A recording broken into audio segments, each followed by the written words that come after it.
Hi guys, welcome back to my channel. It has been a long while since I last made a video, but I got such a good response from my How to Make Your Own Magazine part 1, so I thought I would make a part 2, talking about everything that I didn't talk about in the last video or anything that has happened since then to do with the magazine. So I got a lot of questions on my last video asking about certain things to do with making your own magazine, so thought I'd go through those questions first and then I'll talk about what has changed with my own magazine and anything that I can think of that might benefit this video that I haven't put in the last one.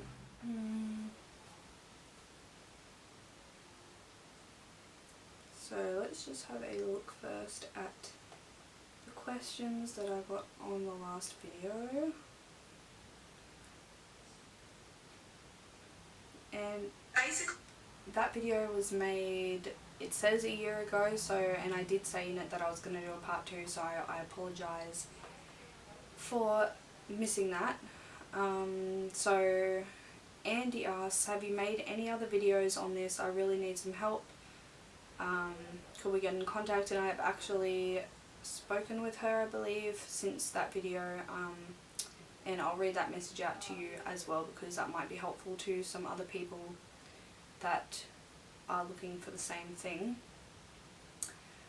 Someone else said, your YouTube on how to start a magazine is really very awesome and I did enjoy watching it. I'm very interested in starting up a magazine, but I do not know how to do so, so please, I'd appreciate it if you could tell me the process from start to finish. Okay, so I might have to speak a little bit louder because I just put the fan on so you can hear me, but so from start to finish basically you want to get Indesign. Indesign is the best program that I have personally found for magazine design. I've tried everything out there that I could find and this is the best. So basically once you have Indesign you can create a document, so you want to figure out your dimensions which you'll need to put in to create the document. So I just googled like magazine dimensions and you basically go off that to create your document. So just rewinding for a second, you should find a name for your magazine first, check that it hasn't already been taken, and then register your business. So I'll talk a bit about that later though because someone else asked a question about that. So basically then what you're going to need to do is start designing. So there's a lot of good tutorials about this online, about how to design your own magazine and how to use InDesign to the best that you can. So I'll leave you to look at that on your own. So you're going to want to find your content. I covered this a little bit in my last video, but basically I went on Model Mayhem and I used that to search for photos, and if I find a photo I like I will contact the artist and ask them if I can use it, with credit of course. The rest of the time my brother or my sister will take my photos for me if we do a collaboration with a brand or something and I need to be in the photo or anything like that. Otherwise if it's just a picture of a product I will take that myself. And also I have writers who work for me, mostly freelance writers that will submit articles. I'll choose to put them in or not, and I will put those on the website and then basically I will transfer those into the print issue. And originally I was doing my print issues once every 3 months, but now I've decided to change that to once a year, and I'll explain a bit more about that later. So then once you have designed your magazine and it's all how you would like it, I put mine onto MyCloud. So MyCloud is a magazine hosting website, and basically you can host your magazine digitally on there, a digital copy of what you have made on InDesign, not what's on your website, because I got a bit confused about that too when people asked me is it available digitally, and I'd say yes because I meant my website for the magazine was, and that had articles and that, but they actually meant the actual physical hard copy of the magazine, is it available digitally. So I had that digitally on there, and you can give that away for free or you can charge a few dollars. So typically I would give that away for free, and then I would make people pay for the hard copies. So next question. What is the process? For example, do you glue the binding by hand or is it made from a printer? So MyCloud actually prints the magazines for you, so I don't have anything to do with that process. You pick if you would like it, what bind you would like it, and they give you examples of that on the website. So you pick all that, you pick the size of magazine that you would like, yeah, all of that, and the rest is up to them, and they print really nicely as well. The issues are always really shiny and beautiful, and the pages are really high quality. You can also choose if you would like it printed in matte or gloss.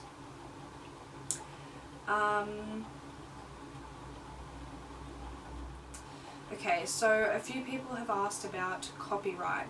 So depending where you live, the copyright will be different in your country, so you should really look into that before you start. Do some researching. I know in Australia, once your work is published, it's yours. You've no need to pay for copyright or anything. I know for digital things that's a bit different, but for example movies and whatever. But yeah, anything book related, printing is all copyright to you automatically if you live in Australia once it's published, is my understanding. And if anyone uses or copies your work once it's already published, then they have breached that copyright. Another copyright one. Okay, so I have written down some notes that I want to go through. So in this day and age, magazines are more all transferring to digital rather than hard copy. This has changed in the past few years. So when I started, it was starting to get phased out, but people were still buying print. These days, most people want digital, so you're probably better off making your magazine available digitally and then printing a few hard copies for yourself or if anyone wants to buy them, but you're better off doing print on demand for hard copies and going digitally. So next, I've decided, because of that reason, to make my magazine available once a year. So basically what my plan is to run the magazine website all through the year, get writers and good content, reviews, everything that my magazine had in it already, and put those onto the website through the year. And then throughout the year I will collect the best articles and best content and I will transfer that into the print issue that I will be designing. So then at the end of the year I will have a bunch of the magazines printed and I will distribute them throughout New South Wales, Sydney. Maybe if I can get some places on board I can post some out to different stores throughout Australia, but that is what I plan to do. So I'm going to be putting them for free. I'm able to do this because I will have ads throughout them that will pay for the magazines to be printed and distributed free. So basically the magazine is covered from payments from ads in it, and then this also benefits me because it gets more readership and it gets more exposure for the magazine. So in a way it's kind of a way of marketing while at the same time putting your content out there and making some money. And I will be putting my magazines, stocking them throughout cafes, hairdressers, tattoo shops, anything really that stands with the content of my magazine. So my magazine has started out as an extension to my old beauty business, KBS Cosmetics, which I don't really run anymore. It was an extension of that, and it started as a beauty catalogue, which now it has actually transitioned into a lifestyle magazine. So anything lifestyle related, that is where I will stock the magazine. And I'm currently looking for more writers as well, because I always want freelance writers who can pump out articles really quick. My goal is to get at least 1 to 2 articles of each category, so news, lifestyle, beauty, fashion, whatever, opinion, out there a day. So that's my goal, and we haven't quite reached that yet. So I'm definitely looking for writers always, so if you're interested, please send me an email. My email address will be linked in the description box. So another thing I want to cover is that my magazine has grown purely from exposure in the time that it's been out, and the writers that I do have, one of the conditions is that they share their work on their social media platforms. So this both benefits them because people get to see their awesome work. It benefits me because it spreads the word about the magazine. People that want to read their work will buy a copy of the magazine, hopefully in print. And of course the writer will buy a magazine in print because they want a copy of their print work in a print magazine. So as for working with brands, I used to contact brands, and this is a good idea if you want to do reviews and things like that. Contact brands that you're interested in, tell them who you are, that you have a magazine. So for example, I'll read you a message that I send out to brands typically that I want to work with. So, hi there, we are an Australian magazine with a focus on beauty, art, music and lifestyle. We would love to review some of your products, or try some of your products for review to share with our readers. We have both an online platform as well as print. If this interests you, please message me back here or email me at thekbsmagazine@gmail.com. Thanks, Nikari.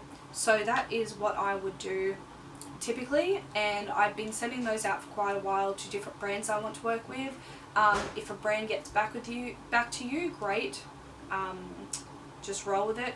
Some of the time they'll want to see a media kit, so I'll talk a bit about media kits later, but often they will want to see a media kit.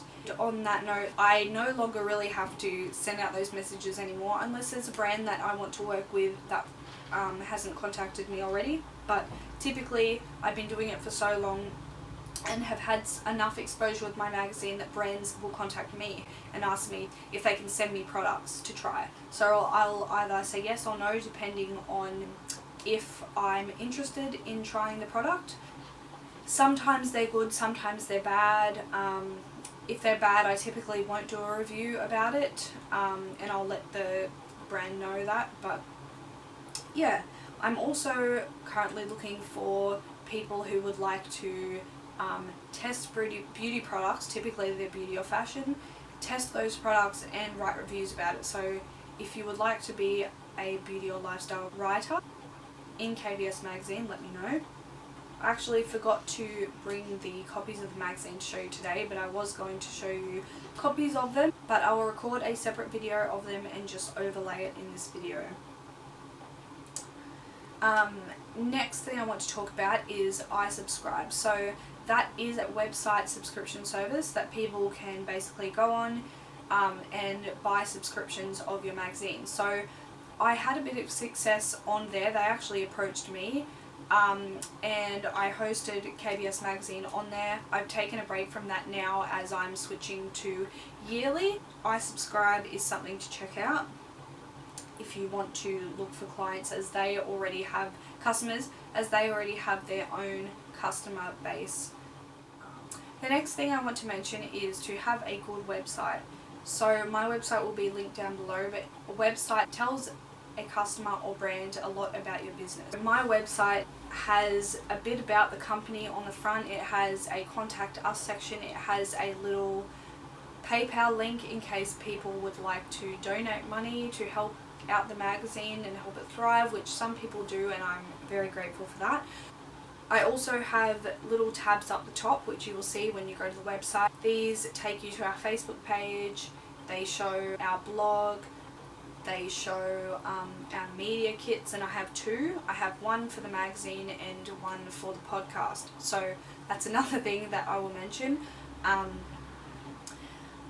So firstly, with the media kits, I used Infograms to make those, which is awesome.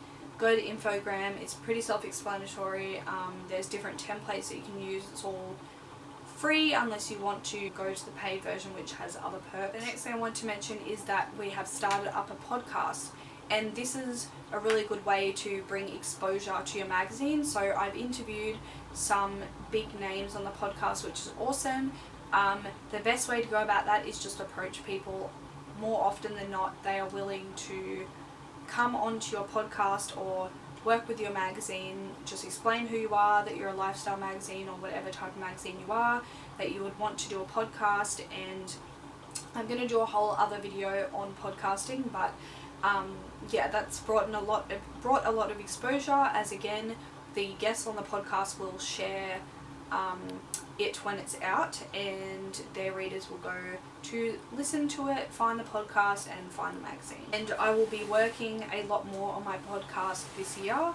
I'm hoping to put out 2 episodes a month, but we'll see how we go, because I do have a baby and a busy schedule, and as well as the podcast, I'm obviously doing the magazine and managing writers and working with brands, and I'm also an author and a journalist, so I'm pretty busy. Now, as well as MyCloud, there are other places to host your magazine and printing, but I'm yet to really try them out. I know that there's Kindle if you want your magazine available on Amazon and on iBooks and ebooks and everything like that, but I will say that I've heard from other people that Kindle printing isn't as quality as other places such as Ingram Spark. But again, I wouldn't recommend putting your content on Ingram Spark unless you intend to get a big revenue back from your magazine, because you do have to pay $49 to put your content on there. So usually self-publishing authors will do that, and then they take care of the rest and distribute it worldwide in like over 40,000 stores. So that's something to look into, but they have really quality printing. But of course MyCloud is free, but then the customer has to pay for shipping and they have to pay for the magazine. And the last note that I want to mention is that creating your own magazine involves a lot of faking it till you make it. In this business, people are not going to take you seriously unless you are. Yes, basically you have to have that confidence and believe in yourself and believe in your work, that it is good and that everything you're doing is quality, and you will appeal to the markets and to the customers. But it's a lot about advertising as well. I'll talk more about advertising in another video as well, but I'm going to do a second video on podcasting, so if you'd be interested in that, please let me know. And if there's anything else that I didn't address that you'd like to know, please comment down below. Thanks for watching, and I'll see you in my next video.